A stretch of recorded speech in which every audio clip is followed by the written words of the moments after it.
Magandang araw at welcome back.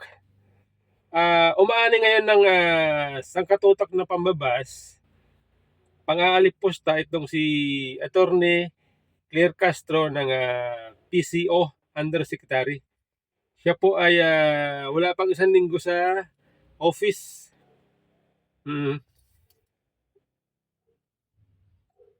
Umaani po siya ng pambabas, pang-aalipusta, dahil siya po ay nagmumukhang atakdog. Sa kanyang panimula sa opisina, siya po ay bumanat kaagad sa halip magpakahambol, sa halip na maging neutral bilang PCO, bilang tagapagsalita ng Malacanang. Okay? Siya po ay nagmistulang atakdog. So ngayon, dahil po siya ay na-identify na atakdog, siya ngayon ay binabantayan ng mga netizen. Hinihintay na siya po ay magkamali, at pag siya ay nagkamali, katakot-takot na pamabas ngayon ang inaabot niya. Katulad po nito sa isang press con sa Malacanang kahapon, meron pong tanong ang media sa kanya. Siya po ay tinanong patungkol sa EO 74 o Executive Order number 74. Ang problema po ay hindi alam ni Attorney Claire Castro kung ano yung EO 74. So yung ginawa, nagtanong sa kanyang katabi. Ito po ang video. On several loopholes dun sa EO 74 na kailangan daw po dapat ma-address. Anong particular yung EO 74? SIM card. Yung SIM card. Okay, SIM card. Yun nga po, kahit noon pa po, sinasabi natin ay mukhang meron po talagang loopholes. Ang nasabi, maski na po yung batas, sinabi nga po, ang pagre-register dito ay maaaring gawing online at ito ang naging sanhi ng problema. It is my privilege and honor to sponsor for the consideration of this August Chamber House Bill number 14 entitled An Act requiring the registration of subscriber identity module cards, otherwise known as the SIM card registration Act. Nakakaawa, no? Hindi ko malaman kung ako ba itatawa, maawa, kasi siyempre, siya po ay isang abogado. Okay? Nagpa-practice. Pero dahil sa mga pangyayaring iyan, at ng mga nakaraan pa, siya po ay binabas. Katulad po niyan tinanong siya ng media tungkol sa EO 74, hindi niya alam. Ang ginawa niya, nagtanong sa kanyang katabi. Ang problema ngayon, yung kanyang katabi, hindi rin alam kung ano yung EO 74. Okay? Ang problema sa EO 74, yung sagot, mali. Dahil hindi alam,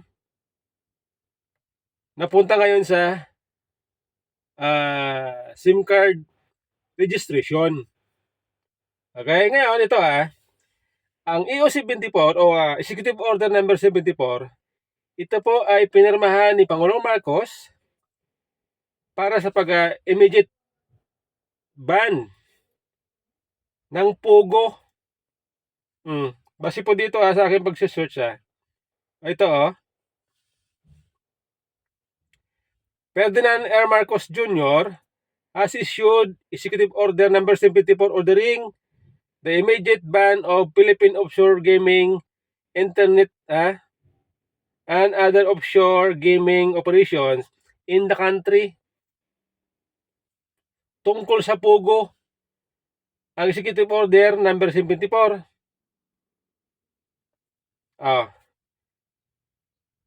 Kaya mali po ang sagot, mali ang sagot ni Attorney Claire Castro. Ang binabanggit niya, SIM card registration. Ano po yun Ang SIM card registration, base po dito sa aking pagsusuri, sa aking pagsesearch, yan po ay House Bill number 14. House Bill number 14 na naging batas na, ganap na naging batas.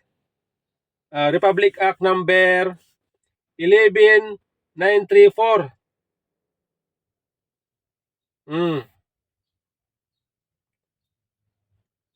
An act requiring the registration of subscriber identity module cards. In short, title, registration identity module SIM card registration. So, yun po yung binabanggit ni Claire Castro na SIM card registration. House Bill number 14 po yun. Naganap na naging batas. Kaya, dahil dyan, siya po ay pinagtawanan. Alam po ninyo ang mahirap kasi dyan, ang mahirap kasi dyan, bago ka pa lang sa inyong posisyon, sinimulan mo, pinakita mo na ikaw ay kontrabida, ang tawag nila attack dog. Ngayon, dahil dyan, ikaw ay binabantayan ng mga tao. Sa oras na ikaw ay nagkamali, ipapapamukha sa'yo na alam mo na, ibig sabihin nun, ayaw ko na magbanggit BO. Napilitan ako, no? Ipapamukha sa'yo ng tao na ikaw ay BO. Katulad po niyan mga comment sa social media, binabasa ko lang. BO, kung ano-ano ang tawag sa kanya. Kasi, sinimulan mo na ikaw ay nagmamagaling, marunong, pag napakita mo mahusay ka. Ang problema kasi dyan, meron mga mas expert pa sa'yo sa batas. Yung mga abogado na masasabi natin na mas marunong sa'yo, much experience sa'yo. Sila ngayon,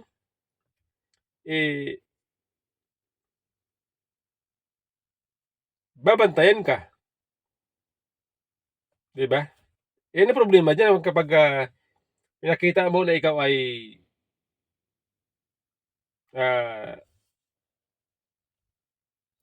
identified sa isang politiko. May kinikilingan kumbaga. Ang opisina na inyong pinamumunuan, yan po ay opisina ng gobyerno. Yan po ay opisina ng gobyerno at ang sinasahod mo, tax ng tao. Diba? Ngayon, kung ipapakita mo na ikaw ay hindi neutral, ay makakatikim ka ng kakatakot-takot na pambabas. Katulad po niyan. Maganda sana bilang PCO, bilang tagapagsalita, dapat ang ipapakita mong yung neutral ka. Peacemaker kumbaga. Hindi yung nagbistola kang attack dog ka ng Malacanang. Dahil dyan, natural, babantayan ka talaga. At sa tuwing ikaw ay magkamali, ito na ngayon, tulad yan. Tulad yan. Ako nga naisip ko doon sa Malacanang press corps, nung tinanong si Atty. Claire Castro patungkol sa Executive Order number 74 at mali ang kanyang sagot, mabuti na lang itong mga media doon ay mababait. Mababait sila. Hindi sila umastang bastos.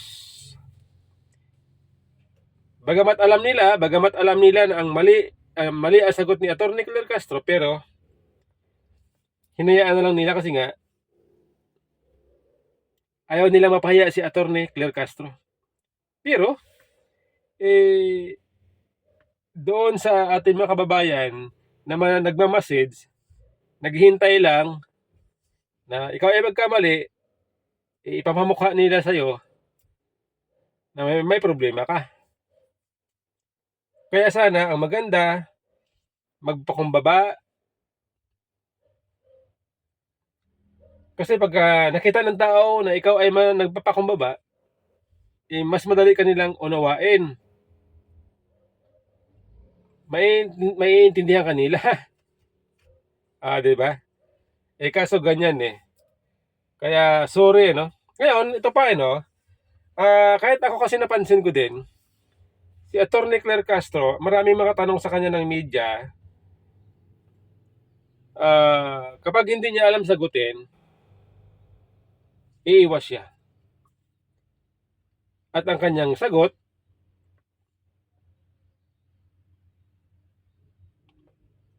tungkol lamang sa Duterte.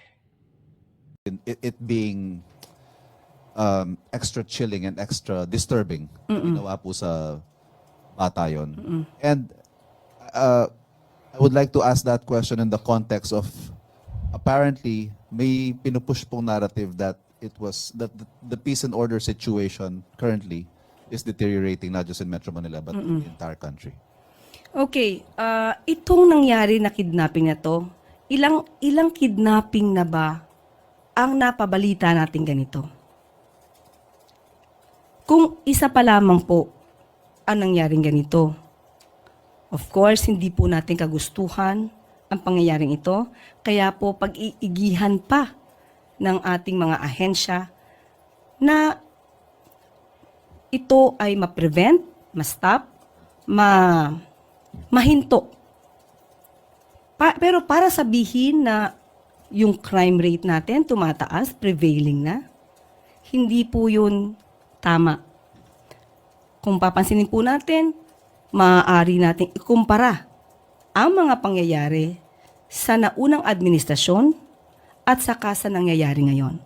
Mas maganda po sana magbase tayo sa data, statistics. Kung pagbibigyan niyo po ako, hihingi po ako ng data sa mga susunod na araw para po mabigay natin sa inyo. Kung ano ba talaga yung numero ng ganitong klaseng mga krimen na nangyayari sa atin. Isa pa sa napansin ko, tinanong siya ng media patungkol sa crime sa buong bansa. Yung datos, kasi meron daw narrative na mas mataas ang krimen ngayon kumpara dati. Nabanggit din sa tanong yung kidnapping. Yung batang kailan lang na-kidnap. Ngayon, sabi ni Atty. Claire, hindi daw tama yun. Hindi daw tama na yung narrative na mas mataas ang krimen ngayon kumpara doon sa lalas administrasyon.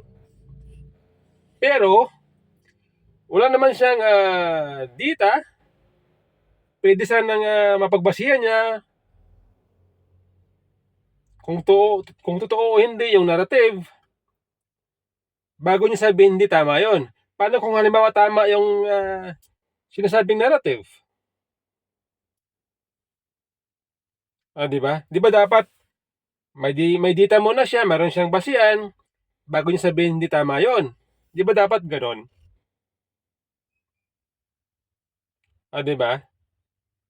Kaya lang, ang nangyayari, wala nga siyang data para ma-confirm na hindi tama yung narrative. Meron agad siyang conclusion.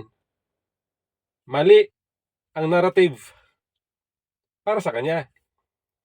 Sa tingin ko, may problema doon. Di ba?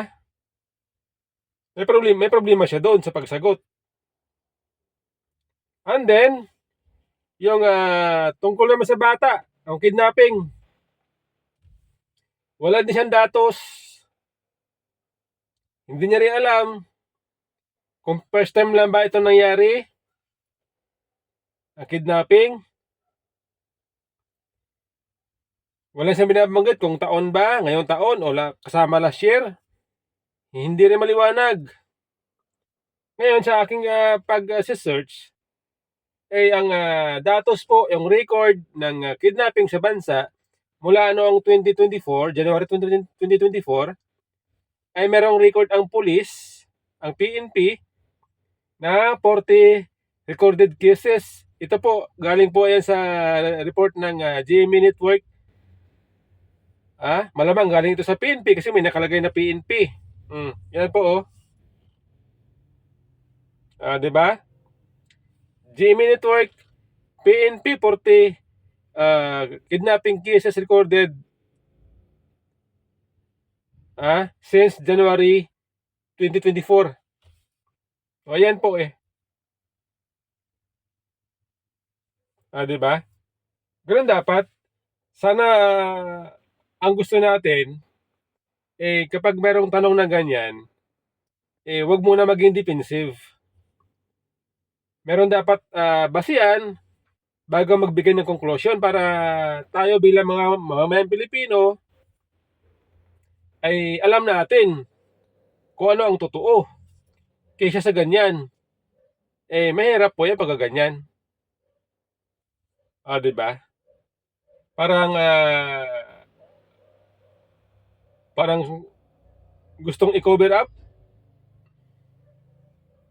Parang gano'n sa aking pagkakaunawa. Dahil wala ka pang basihan, para sa'yo hindi tama ang narrative. 'Di ba?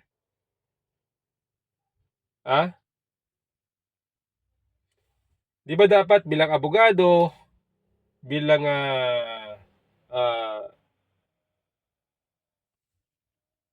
tagapagsalita ng gobyerno, na sa iyo nakasalalay ang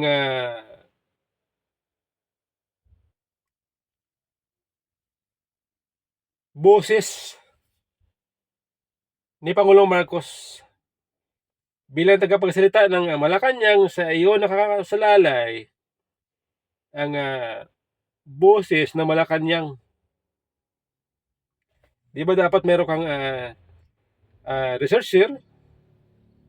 Kung di mo kaya mag-research dahil busy ka, dapat meron kang taga-research. Para sa oras magpatawag ka ng